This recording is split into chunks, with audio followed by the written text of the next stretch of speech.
Bueno, hola, mi nombre es Laura Tapias, soy estudiante de décimo semestre y vamos a hablar de examen audiológico. Esta es la bibliografía que utilicé en caso de que alguien quiera profundizar.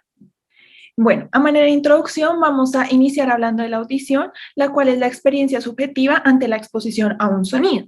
Para evaluarla tenemos que tener en cuenta dos grandes cosas, tanto la parte estructural u otológica como la parte funcional o audiológica. En anatomía recordemos que el oído está dividido en tres grandes porciones: el oído externo, que va desde la pina o pabellón auricular hasta la membrana timpánica; el oído medio, que va desde la membrana timpánica hasta la ventana oval; y el oído interno, que está conformado tanto por la cóclea como por el sistema vestibular. El sistema vestibular vamos a dejarlo un poco al lado, ya que esto tiene más que ver con la propiocepción y el equilibrio, y lo vamos a ver mucho mejor cuando hablen de vértigo. Respecto a la cóclea, recordemos que aquí tenemos un corte transversal y aquí es como si la hubiéramos desenrollado. Cuando el estapedio estimula la membrana oval, va a causar el movimiento de todos los líquidos endococleares, tanto la perilinfa como la endolinfa, lo cual va a estimular a las células ciliadas externas e internas, lo cual a su vez va a causar la despolarización del membrio coclear auditivo. Entonces tenemos que una señal que inicialmente era mecánica pasa a ser eléctrica o neural para que podamos percibirla en la corteza auditiva. Respecto a la transmisión del sonido, tenemos dos grandes vías, la vía aérea y la vía ósea. La vía aérea es aquella que se da por el sistema tímpano-osicular para estimular a la cóclea. Cuando tenemos un estímulo lo suficientemente grande para estimular la vibración del cráneo, podemos saltarnos todo este sistema y llegar a estimular directamente la cóclea a través de la vibración del hueso. El objetivo de todas las pruebas audiológicas que vamos a ver es ver si este sistema está funcionando correctamente o si por el contrario tenemos algún problema. Y en el caso de que se esté presentando algún problema, ver en qué parte del sistema estamos presentando ese compromiso. Para poder hablar de los diferentes puntos de la vía auditiva en los cuales podemos presentar compromiso, primero debemos conocer los tipos de hipoacusia periférica, de los cuales la primera es la hipoacusia conductiva o de transmisión, en la cual la afección se encuentra ya sea en el oído externo o en el oído medio. Entonces podemos ver cómo se afecta la transmisión del sonido para llegar al oído interno por la vía aérea. Aquí la vía ósea no está afectada porque recordemos que esta vía se salta todo el sistema tímpano-osicular y estimula directamente a la cóclea en el oído interno. Los pacientes con hipoacusia conductiva pueden presentar solamente por la vía ósea un fenómeno de falsa mejoría de percepción de la audición. Esto está dado por diferentes teorías. La primera es que los estímulos que son lo suficientemente grandes para poder viajar por la vía ósea y llegar a estimular al oído interno no están compitiendo con los ruidos del ambiente que normalmente ingresarían por la vía aérea. También se cree que hay una regulación a la alta del oído interno, lo cual lo hará más sensible a los estímulos que sí logren llegar a este, y que así como hay los estímulos auditivos, las ondas sonoras están teniendo mayor dificultad para entrar, puede que esas ondas también tengan dificultad para salir, lo cual hace que reboten y todo esto se traduce en una falsa percepción de la mejoría de la audición solamente por la vía ósea, porque recordemos que la vía aérea está comprometida. El segundo tipo de hipoacusia periférica es la hipoacusia neurosensorial o perceptiva, en la cual la afección se encuentra directamente en la cóclea o en la vía auditiva. Recordemos que este es el punto de convergencia entre la vía aérea y la vía ósea. Entonces, este tipo de pacientes no van a presentar el anterior fenómeno que vimos de mejoría de la audición por la vía ósea. Entonces, hasta este punto, recordemos, si tenemos un compromiso del oído externo o del oído medio, estamos ante una hipoacusia conductiva. Si por el contrario el compromiso es de la cóclea o de la vía auditiva, estaremos ante una hipoacusia de tipo neurosensorial. Sin embargo, se puede presentar un tercer escenario donde tengamos ambos compromisos al mismo tiempo. En este caso, estaríamos ante una hipoacusia mixta. Una de las maneras que tenemos para evaluar si un paciente está cursando con una hipoacusia conductiva o una de tipo neurosensorial es la acumetría instrumental, en la cual hacemos uso de diapasones previamente calibrados. 256, 512 Hz son los más utilizados para realizar diferentes pruebas. La primera de ellas es la de Weber, en la cual ubicamos el diapasón en la línea media para evaluar la vía ósea del paciente de forma bilateral. Lo normal es que el paciente refiera que escucha el sonido con igual intensidad en mismos oídos, de manera simétrica o central.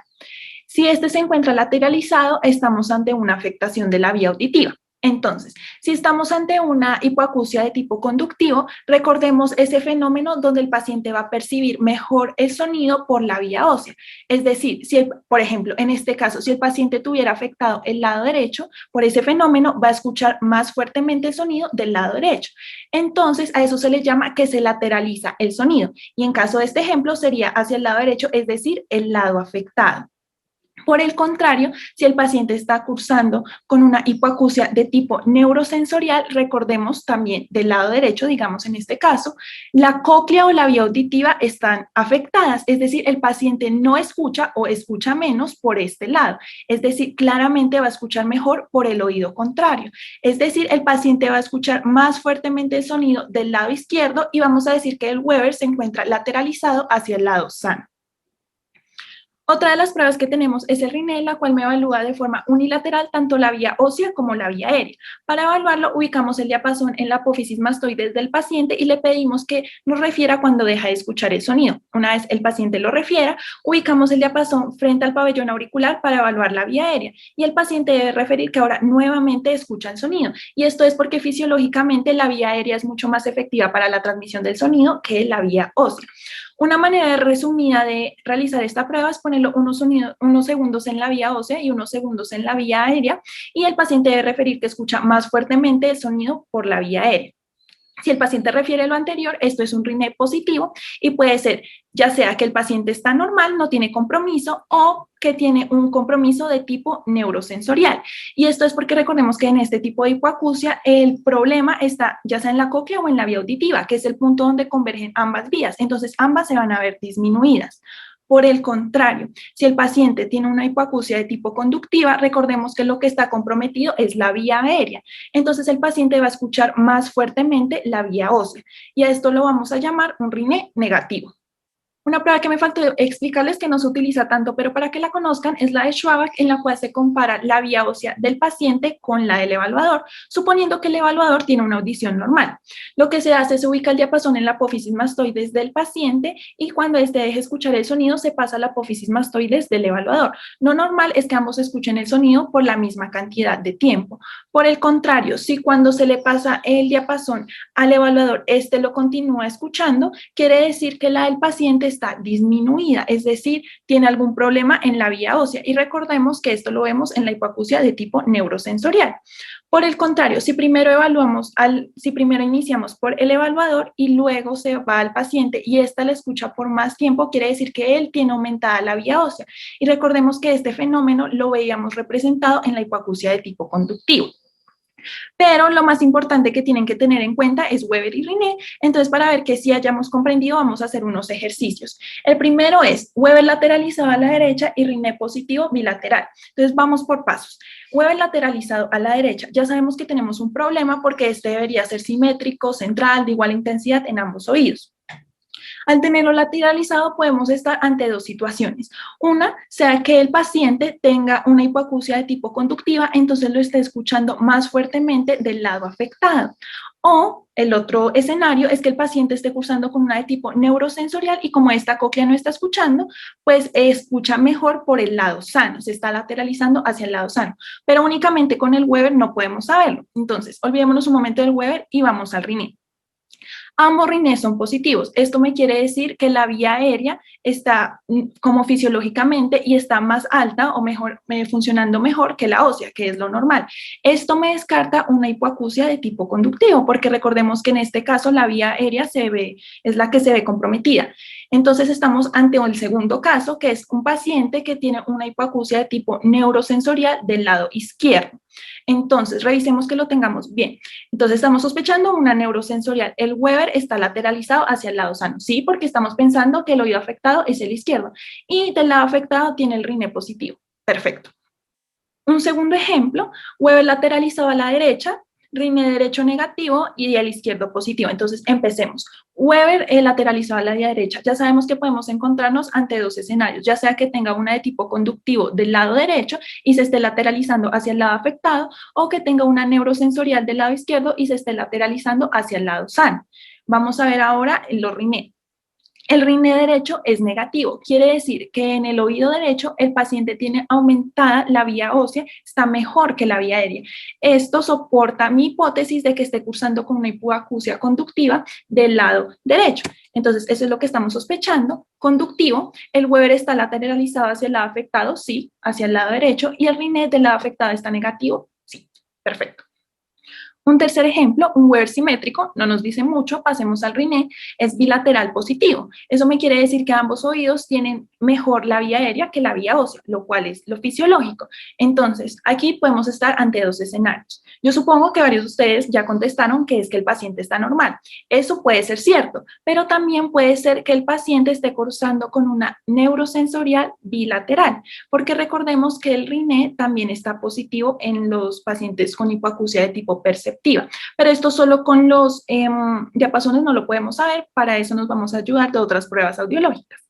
Bueno, pasemos a un cuarto ejemplo. Tenemos un Weber simétrico y un RINE bilateral negativo. Esto quiere decir que en ambos oídos el paciente está teniendo una afectación de la vía aérea. Esto lo podríamos presentar, digamos, si él tiene una hipoacusia de tipo conductivo bilateral.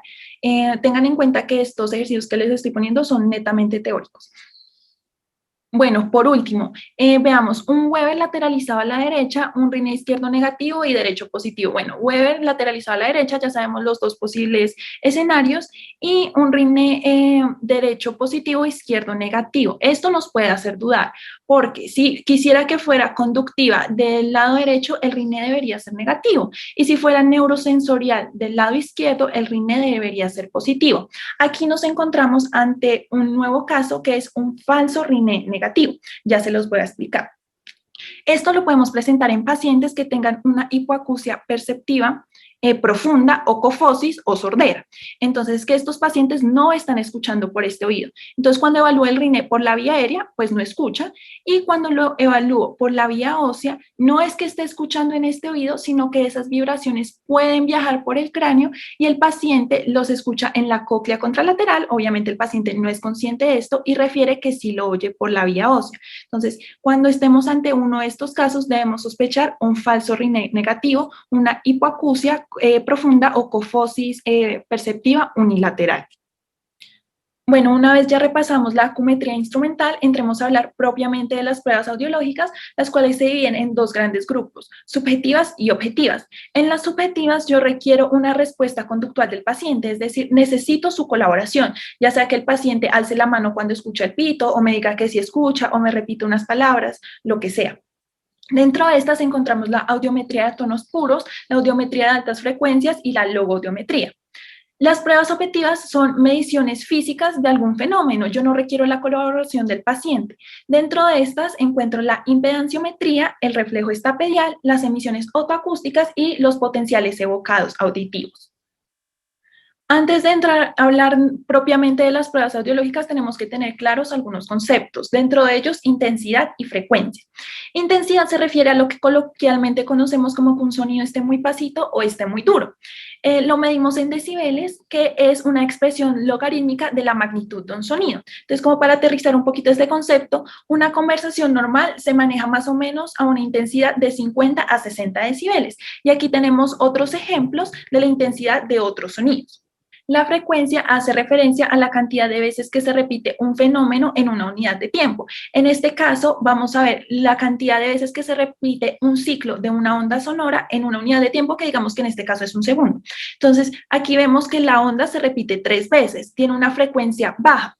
Aquí vemos que tiene muchos más ciclos por segundo, tiene una frecuencia alta. Los sonidos graves tienen baja frecuencia y los sonidos agudos tienen alta frecuencia. Y la frecuencia la medimos en hertz. Respecto al audiograma, cuando la audióloga haga las pruebas, en este caso la audiometría de tonos puros, les va a reportar los resultados en un audiograma, el cual deben saber interpretar, pues para poder hacer el diagnóstico de sus pacientes. El audiograma es esto que vemos acá, del cual ya sabemos que son los decibeles, en la cual medimos la intensidad del sonido en el eje de las Y, y en el eje de las X encontramos la frecuencia, la cual la medimos en hertz. Aquí van a encontrar una cantidad de símbolos que deben conocer para saber de qué están hablando. Para ello, ubiquémonos en el monigote de Fowler. El oído derecho siempre va a ser representado con color rojo, mientras que el izquierdo va a ser representado con color azul. Y recordemos que tenemos dos vías de transmisión del sonido. La vía aérea en el oído derecho va a ser con un círculo y la vía ósea va a ser representado con un signo de menor. En el oído izquierdo la vía aérea va a ser representada con una X y la vía ósea del oído izquierdo con un signo de mayor. Tenemos otros símbolos que ya vamos a ver. Ahorita es importante que entiendan estos. Por ejemplo, estos corchetes el triángulo y el cuadrado, que quiere decir que la vía fue evaluada con enmascaramiento, que más adelante vamos a ver a qué se refiere este concepto. Por último, también debemos poder determinar el grado de hipoacusia de nuestro paciente, la cual está determinada por el umbral auditivo. El umbral auditivo es la mínima intensidad a la cual un paciente es capaz de percibir un estímulo sonoro. Por ejemplo, aquí hay una fuente sonora y yo soy capaz de percibirla a 2 decibeles de intensidad. Es decir, con solo 2 decibeles yo ya sé que algo está sonando, pero una amiga no es capaz de oírlo a esa intensidad. Para que ella pueda percibirlo, tiene que estar, digamos, a 60 decibeles. Es decir, ella tiene un mayor grado de hipoacusia que yo. Tenemos diferentes escalas con diferentes rangos. Esta es la que propone Cummings, pero esta es la que yo más bien la práctica, la de la derecha. Entonces, esa es la que les voy a explicar. En lo que difieren es en los rangos. Por ejemplo, miren, aquí Cummings toma normal hasta 25, pero pues como les digo, las que vamos a manejar es la de la derecha. Entonces, una audición normal es cuando está mejor a 20, es decir, con un estímulo de 0 decibeles, 10 decibeles, 15 decibeles, el paciente es capaz de percibir esa fuente sonora. Una hipoacusia leve es de 20 a 40, moderada de 41 a 70, severa de 71 a 90 y profunda cuando la mínima intensidad, el umbral auditivo de ese paciente para que pueda percibir ese sonido es mayor a 90. Listo, ahora teniendo esos conceptos claros, ya podemos entrar a hablar de las pruebas audiológicas. De la primera que vamos a hablar es de la audiometría de tonos puros. En esta prueba se ubica al paciente en una cabina insonorizada para que los ruidos del ambiente no me vayan a falsear los resultados y se envían tonos puros a través de auriculares para evaluar la vía aérea y a través de conductores óseos para evaluar la vía ósea. Lo que vamos a evaluar es el umbral auditivo en diferentes frecuencias. Usualmente la de tonos puros va de 250 a 8000 Hz. Entonces, vamos a evaluar la vía aérea de ambos oídos y la vía ósea de ambos oídos en estas frecuencias. Empecemos por la vía aérea del oído derecho. Con el monigote de Fowler ya sabemos que el símbolo para esta es un círculo. Entonces, digamos que vamos a empezar evaluando la frecuencia 250. Iniciamos a una intensidad de 0. El paciente no es capaz de percibir el sonido, entonces se le va subiendo. A 10 tampoco le escucha, pero a 15 ya refiere que sí escucha. Entonces marcamos con el símbolo de la vía aérea del oído derecho el umbral auditivo, porque es la mínima intensidad a la que el paciente es capaz de reconocer este estímulo. Y continuamos con las diferentes frecuencias. Entonces a 515, vamos que en 1000 hay que subir la intensidad para que el paciente sea capaz de percibirlo, y así hasta que lleguemos a la frecuencia 8000. Luego evaluamos la vía aérea del oído contrario y luego pasamos a las vías óseas. De esta manera tenemos el audiograma. Ahora tenemos que determinar cuál es el grado de severidad de la hipoacusia de este paciente. Para ello, pues puede ser un poco complicado porque miren que estas vías aéreas están por encima de 20, o sea, sería normal, pero aquí ya está en 70, 80. Entonces, ¿cuál es el grado de hipoacusia de este paciente? Para ello, usamos el promedio tonal auditivo. Es un promedio, valga la redundancia, que lo calculamos en las frecuencias 500, 1000 y 2000, porque estas son las frecuencias a las cuales nos comunicamos los seres humanos. Entonces, nos ubicamos en estas frecuencias y tomamos el promedio. Entonces, aquí en la frecuencia 500 el umbral es 15, en la 1000 es 25 y en la 2000 es 45. Entonces, hacemos esa suma. Nos da 85 si no estoy mal y dividimos entre 3, 28 punto algo.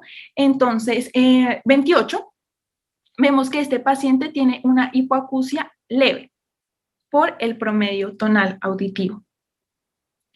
Ya vamos a hacer ejercicios para practicar, pero esta diapositiva se las pongo para que vean las diferentes formas en las cuales les puede llegar el audiograma y no se vayan a confundir. Miren, por ejemplo, en este les llegan por separado los dos oídos. En uno les llega la vía aérea y ósea, pero solo del oído derecho, y en la otra del oído izquierdo. Pero también les puede llegar todos los datos en un solo audiograma. Y miren que en esta anterior estaba en negro, no estaban con los colores rojo y azul. Es por eso que es importante que conozcan los símbolos, pues para que no se vayan a perder. Bueno, aquí vemos diferentes audiogramas, vamos a analizar uno por uno. Ubiquémonos en el primero. Vemos que nos dan la vía aérea de ambos oídos, oído derecho, oído izquierdo, no nos dan la vía ósea, pero supongamos que está en este mismo rango. Y vemos que los umbrales auditivos en todas las frecuencias evaluadas de la 250 a la 8000 están mejores a 20 decibeles. Esto es un audiograma de un paciente con audición normal. Pasemos al segundo. Solo nos dan el oído derecho, pero tenemos ambas vías, tanto la vía ósea como la vía aérea. Vemos que ambas vías caen. Esto es característico de una hipoacusia de tipo neurosensorial. ¿Por qué? Recordemos que en la perceptiva el problema está en la cóclea o en la vía auditiva, que es el punto de conversión de ambas vías. Y al estar afectado, pues ambas vías van a estar comprometidas. Entonces, recordemos neurosensorial. Otro ejemplo. Aquí vemos la vía ósea del oído derecho que está normal, miren, todos los umbrales auditivos están mayor a 20, mejores a 20 que digo, y vemos la vía aérea que esta sí está caída. Debemos saber si este intervalo que hay entre la vía ósea y la vía aérea es significativo, porque miren, por ejemplo, acá la vía ósea y la vía aérea no están exactamente a la misma intensidad, también hay un intervalo. Para saber si ese intervalo es significativo o no, debemos hallar el gap óseo-aéreo. ¿Por qué óseo-aéreo? Porque es el intervalo entre la vía ósea y la vía aérea. Para ello, debemos hallar el promedio tonal auditivo de ambas vías. Recordemos que el promedio tonal auditivo en las frecuencias 500, 1000 y 2000 de la vía ósea, aquí calculémoslo rápidamente, nos daría más o menos 15, y de la vía aérea más o menos 55. Entonces, vamos a hacer una resta. De 55 menos 15, eso me da 40. Sí, 40. Entonces, para que un gap osteoaéreo sea significativo, debe ser mayor a 20. 40 es mayor a 20, entonces aquí sí tenemos un gap significativo. Si hacemos el promedio tonal de este audiograma, no nos va a dar mayor a 20, la diferencia es como de 1 o 2 decibeles, entonces sabemos que no es significativo. Cuando ese gap osteoaéreo es significativo, es decir, mayor a 20, estamos ante una hipoacusia conductiva. Y si le ponemos lógica, lo podemos sacar, porque miren que aquí la vía ósea está bien, la que está caída es la vía aérea. Y recordemos que cuando hablamos de hipoacusia conductiva, hablábamos de que estaba comprometida, era la vía aérea. Pasemos al último ejemplo. Aquí tenemos un oído izquierdo, tenemos la vía ósea como la vía aérea, y vemos que ambas vías están caídas, la vía ósea no está bien, miren, está por debajo de 20, y pues si ustedes sacan el promedio tonal auditivo, que por cuestiones de tiempo no lo voy a hacer, les va a dar significativo, les va a dar mayor a 20. Ambas están caídas y hay un gap significativo. Recordemos que cuando se mezclan ambos mecanismos, estamos ante una hipoacusia mixta. Bueno, igual que en los diapasones, vamos a practicar. Tenemos acá la evaluación de un oído derecho, tenemos la vía ósea que está bien, mejora 20, la vía aérea está caída, y si hacemos el promedio tonal auditivo de ambas, a simple vista vamos a ver que está mayor a 20. Es decir, estamos ante una hipoacusia de tipo conductivo del lado derecho. Vámonos al oído izquierdo, vemos que nos están evaluando la vía ósea como la vía aérea, ambas, todos los umbrales auditivos mejores a 20, es una audición normal. Es decir, este paciente tiene una hipoacusia conductiva del lado derecho. Y aquí vemos los resultados de los diapasones. Entonces, Weber lateralizado hacia la derecha. Recuerden que en el Weber, en la hipoacusia conductiva, está lateralizado hacia el lado enfermo. O sea, tiene sentido con lo que habíamos visto. Ahora pasemos al Riné. Del lado derecho está negativo, del lado izquierdo está positivo. Recordemos, este paciente tiene una hipoacusia conductiva, entonces va a referir que escucha mejor cuando hacemos el Riné por la vía ósea, o sea, nos va a dar negativo. Todo esto nos soporta que efectivamente este paciente tiene una hipoacusia de tipo conductivo del oído derecho. Bueno, acá tenemos otro ejemplo del lado derecho, la vía ósea cae, la vía aérea también cae, y si quieren hallar rápidamente el promedio tonal auditivo, digamos que es significativo, o sea, mayor a 20, tenemos una hipoacusia mixta porque tenemos ambos componentes, el componente neurosensorial, ambas vías están cayendo con un gap significativo. Ahora vamos al lado izquierdo, la vía ósea cae y la vía aérea también cae, pero sin un gap significativo. Estamos ante una hipoacusia de tipo neurosensorial. Bueno, Tenemos otros ejemplos, aunque nos dan las respuestas, analicémoslos. Aquí vemos que todos los umbrales auditivos en las frecuencias evaluadas de la 250 a la 8000 están mejores a 20, es decir, un paciente con audición normal. Acá miren que nos dan ambos oídos en un solo audiograma, entonces tenemos que analizar. Vemos la vía ósea, acá la que se le estoy marcando, del lado derecho, y la vía aérea del lado derecho está caída con un gap significativo, entonces del lado derecho va a tener una hipoacusia de tipo conductivo. Vemos la vía aérea del oído izquierdo, no nos dan la vía ósea, pero supongamos que está ahí cerca, entonces el oído izquierdo estaría normal. Este último ejemplo vemos como ambas vías caen y caen en las frecuencias agudas. Recordemos que las que tenían mayor frecuencia son los sonidos agudos. Esto es propio de los pacientes con presbiacusia o la pérdida de la audición debida a la edad. Veamos rápidamente otros ejemplos. Oído izquierdo totalmente normal, oído derecho, la vía ósea está en rangos de normalidad, la vía aérea está caída con un gap significativo, estamos ante una hipoacusia conductiva. Esto se los pongo porque en las frecuencias 2000, cuando la vía ósea cae, eso se le conoce como muesca de Cajard y eso es propio de los pacientes con otoesclerosis. Otro, oído derecho totalmente normal, oído izquierdo ambas vías caen sin un gap significativo, estamos ante una hipoacusia perceptiva. Y creo que este es el último. Vemos que en ambos oídos ambas vías óseas están caídas, las vías aéreas también, y gap significativo, si sacan el promedio tonal, estamos ante una hipoacusia mixta bilateral. Perfecto. Ahora les voy a explicar el concepto de enmascaramiento. Esto no se lo deben saber de memoria, simplemente es que lo comprendan para cuando lo escuchen en la práctica clínica, sepan de qué están hablando. Cuando se está evaluando un oído, esos estímulos pueden viajar por el cráneo a la cóclea contraria y ser percibidos por esta cóclea contralateral y falsearme los resultados. A este fenómeno se le conoce como cross-hearing. Cuando se estimula la vía aérea, esos estímulos en su viaje por el cráneo a la cóclea contraria pierden un 40% de energía. A esa energía perdida en el camino se le conoce como atenuación interaural. Es decir, si yo estimulo este oído con 50 decibeles, en el viaje va a perder 40 decibeles, es decir, que la cóclea contraria va a ser estimulada a 10 decibeles. En la vía aérea, bueno, eso depende del auricular que se esté utilizando, etcétera, etcétera. Por lo general, la atenuación interaural va a ser de 40 decibeles. En la vía ósea, la atenuación interaural es de 0 decibeles, es decir, si yo estimulo este oído con 30 decibeles, la cóclea contraria también va a ser estimulada con 30 decibeles, porque la atenuación interaural es de 0.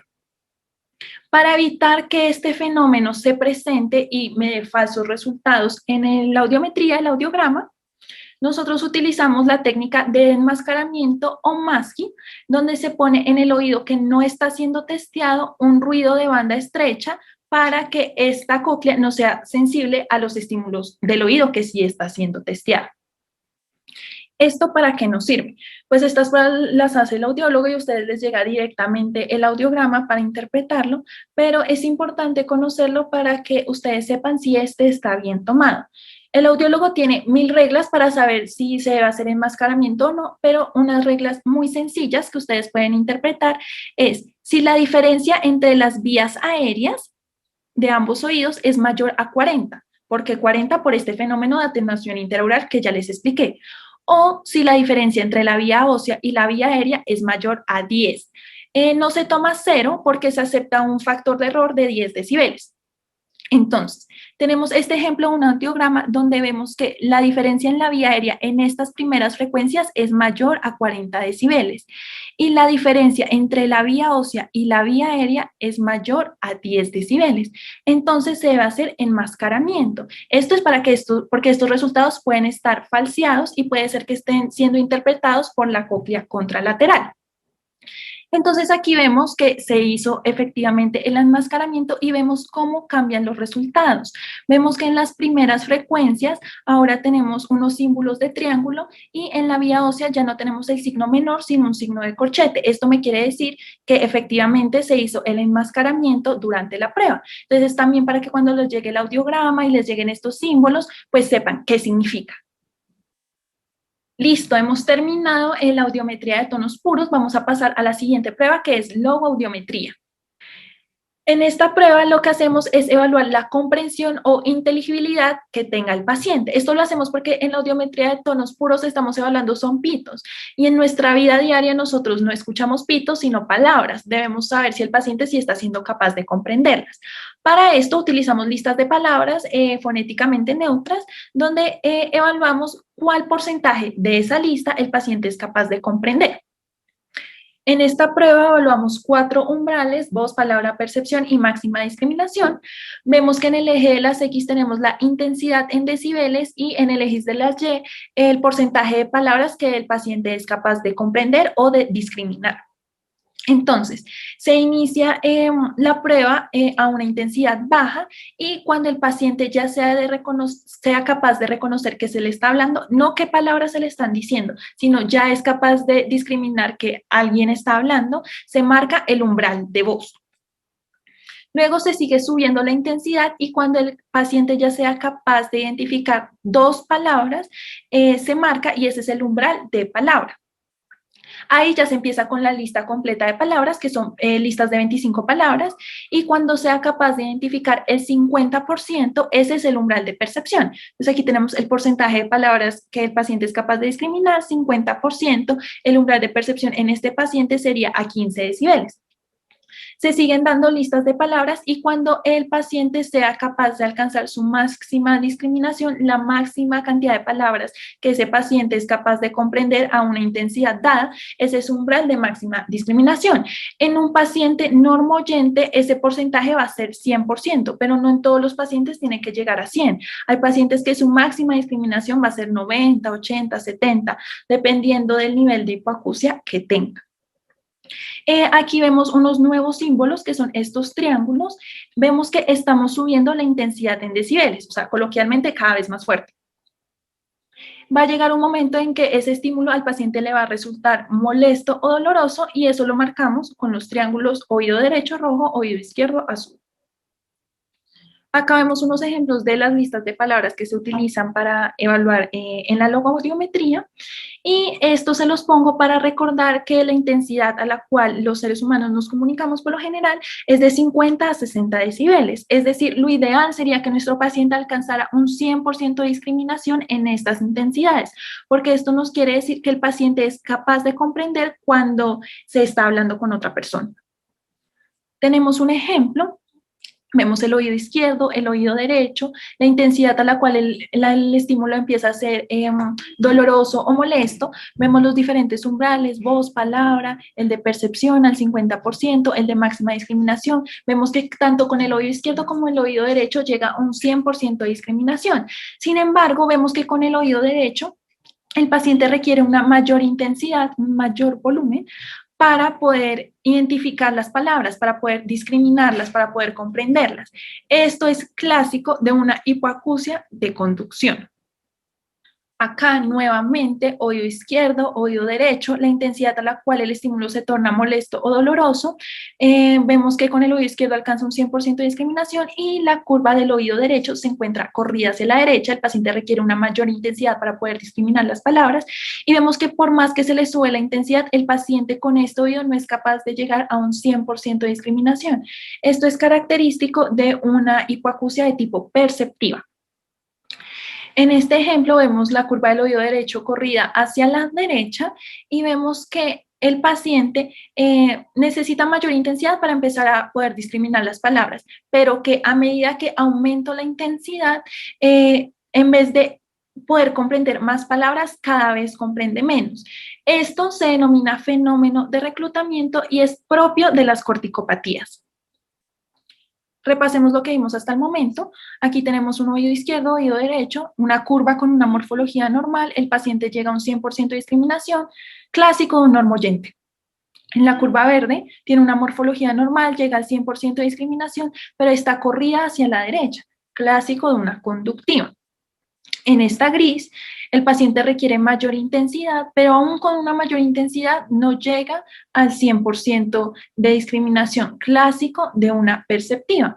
En esta rosada vemos un fenómeno de reclutamiento claramente y analicemos esta curva amarilla. Vemos que está corrida hacia la derecha, el paciente requiere mayor intensidad, pero esta morfología no es normal. Miren este intervalo entre lo que el paciente empieza a escuchar y alcanza su máximo de discriminación, que en este caso es 100, pero sabemos que puede ser menor. El paciente requiere que se le suba la intensidad, pero miren, en este paciente todo el intervalo, miren, ubiquémonos acá, tracemos una recta hasta abajo, miren, desde 30 hasta donde tengo el punto rojo, la cantidad de intensidad que se le debe subir al paciente para que llegue a su máximo de discriminación es muchísimo. Y vemos que esta morfología de esta curva no es igual a la de un normoyente. Esto también es clásico de una neurosensorial. Entonces, la hipoacusia de tipo neurosensorial, las curvas pueden tener diferente morfología. Para que la sepan diferenciar de una de tipo conductivo, esta tiene la misma morfología de una normal. Lo único que se diferencia es que requiere mayor intensidad para alcanzar su máximo de discriminación. Hasta este punto hemos terminado las pruebas subjetivas, vamos a pasar a las objetivas.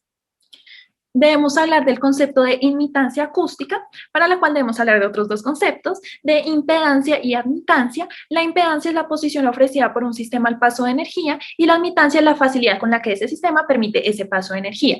La imitancia es la relación entre estas dos, es decir, entre la energía rechazada por el sistema y la energía aceptada. La primera prueba objetiva de la que vamos a hablar es la impedanciometría o la timpanometría, la cual, como su nombre lo dice, impedancio, estamos evaluando la energía rechazada por el tímpano. Entonces, lo que nosotros vemos es el compliance de la membrana timpánica, lo cual lo normal es que esté en una presión entre menos 50 y más 50 en adultos, el pico, y en niños se acepta hasta menos 150, pero vamos a centrarnos en adultos. Entonces, vemos ambos oídos, izquierdo, derecho, y vemos los picos del compliance de la membrana timpánica y vemos que están en el rango de normalidad. Esta es una curva tipo A, es una curva normal. Pasemos a este otro ejemplo. Vemos que el pico está en el rango de normalidad, pero esta membrana timpánica no tiene el mismo compliance que veíamos en la curva de tipo A. Vemos que está como no se mueve tanto. Esta es una curva tipo AS, S de stiffness, está rígida. Esto es característico de pacientes que tengan fijación de la cadena osicular, por ejemplo, por otoesclerosis. Aquí vemos lo mismo, el pico está en el rango de normalidad, pero vemos que el compliance de esta membrana timpánica está altísimo, tiene muchísima movilidad. No vemos como el pico normalito. Esto quiere decir que esa membrana timpánica se está moviendo un montón, el compliance está muy alto. Esto lo podemos ver, por ejemplo, cuando hay discontinuidad en la cadena osicular. Tenemos otros tipos de curvas, por ejemplo, que al evaluarlo no tenga pico. Esto es una curva tipo B, es que hay algo que me está evitando la movilidad de la membrana timpánica. Recordemos la anatomía, estaba el oído externo, estaba el oído medio. Algo no me está permitiendo en el oído medio que esa membrana timpánica se mueva. Puede ser que tenga contenido seroso, mucoso, por ejemplo, en la otitis media, o puede ser que haya tejido, por ejemplo, en un colesteatoma. Este otro ejemplo, vemos que hay un pico en el compliance, pero no está en el rango de normalidad, está en las presiones negativas. Esto es característico de disfunción de la trompa de Eustaquio. Recordemos que la trompa de Eustaquio me comunica el oído medio con la pared lateral de la nasofaringe y una de sus funciones es mantener la equipresión entre ambos espacios. Esto es una curva de tipo C y es característico de disfunción de esa funcionalidad de la trompa de Eustaquio. Hagamos un repaso rápido. Una curva con una morfología normal, curva tipo A, paciente normal. Una curva tipo AS, S de stiffness, rigidez, el compliance de esa membrana timpánica está comprometido, aunque el pico está menor de la morfología normal. Eso es clásico de cuando hay fijación de la cadena osicular. Cuando hablo de cadena osicular me refiero a los huesecillos del oído medio. Tenemos una curva tipo AD de desconexión. Vemos que ese compliance está súper aumentado. Puede ser porque haya una desarticulación de la cadena osicular. Una curva tipo C, aunque hay pico, están las presiones negativas, disfunción de la trompa de Eustaquio. Una curva tipo E, no tenemos pico, hay algo que me está afectando ese compliance de la membrana timpánica, no está permitiendo que se mueva, debe haber algo en el oído medio. Para finalizar, vamos a hablar del reflejo estapedial, el cual es un reflejo de protección, el cual se evalúa 70 a 100 decibeles por encima del umbral auditivo de ese paciente. Cuando se evalúa este reflejo, el músculo del estribo o del estapedio y el músculo tensor del tímpano se activan y se cree que esto es para la protección del oído ante sonidos de alta intensidad. Al ser un arco reflejo tenemos tanto una vía aferente como una vía eferente. La vía aferente es por el nervio auditivo, el cual va a hacer sinapsis en el núcleo olivar superior, que va a mandar fibras tanto ipsilaterales como contralaterales, lo cual nos quiere decir que este reflejo es bilateral. Y la vía aferente es dada por el séptimo par. Este reflejo también lo podemos usar cuando tenemos un compromiso del nervio facial en un paciente y queremos saber en qué punto está el problema. Si este reflejo está conservado, sabemos que de ahí hacia central, pues el nervio facial está bien. Debe ser de ahí más hacia periférico que hubo algún compromiso. Antes de acabar, un poquito de autopromoción. Tengo una página de Instagram, apuntes.orl, donde subo contenido académico, revisiones de tema, todo lo relacionado con otorrinolaringología y cirugía de cabeza y cuello, por si alguien quiere ir a chismosear. Y eso sería todo. Muchas gracias. También me pueden escribir por ahí si tienen alguna pregunta del tema y lo volvemos a revisar.